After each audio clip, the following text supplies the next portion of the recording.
नमस्ते महाराज श्री हम लोग बिज़नेस करते हैं, व्यापार करते हैं और हर तरह की बातें होती हैं, धोखा भी मिलता है। तो ऐसे सिचुएशन में, ऐसे चीज़ों में कैसे डील किया जाए? जिसने धोखा दिया उसको छोड़ दें अपने हाल पे और आगे बढ़ें जीवन में, या कुछ उनसे डील किया जाए उस तरीके से? एक व्यक्ति के साथ एक घटना घटी। उसने अपना कारोबार शुरू किया और जो मुख्य आदमी था जिस पर भरोसा करते थे, उस आदमी ने एक लंबी चपत दे दी, बहुत गहरी चपत। व्यापार की शुरुआत की और पहली शुरुआत में ऐसी चपत आई तो उससे वो व्यक्ति डिप्रेशन में आया। उसके पिताजी उसे लेकर मेरे पास आए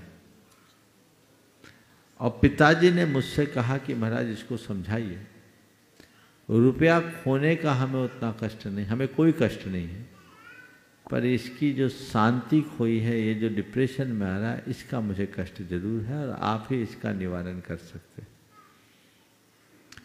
मैं इससे रोज कहता हूँ, बेटा इतना नुकसान हुआ उसकी परवाह मत करो, यही सोचो कि हमने अपने जीवन में इतना कम कमाया।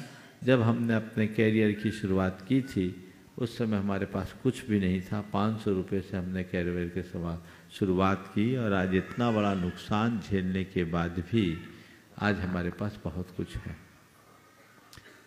मेरे मुख से निकला कि भाई इसे नुकसान मानने की जगह नसीहत मानो।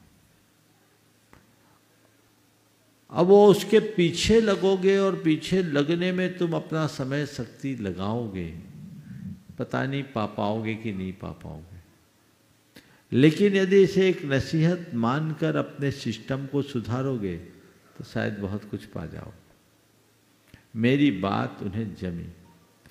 उन्होंने फाइनेंस का बिजनेस था, 3 महीना अपना बिजनेस को रोका, पूरा सिस्टम ठीक किया और पूरा सिस्टम ठीक करने के उपरांत अपने बिजनेस को पूरी तरह से ऑटोमेशन से जोड़ा, अपग्रेड किया और आप सुनकर आश्चर्य करेंगे, 2 साल में 300% की ग्रोथ की। वो कहते हैं कि महाराज आपका जो मार्गदर्शन मिला वो हमारे लिए तो संजीवनी बन गया।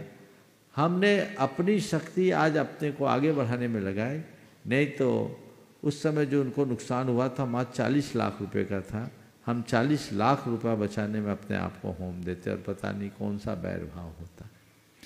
तो व्यापार करते समय ऐसी नीति और रीति अपनानी चाहिए कि इस तरह की नौबत ही ना आए कि धोखा खाना पड़े, और सिस्टम बहुत पारदर्शी और स्पष्ट होना चाहिए।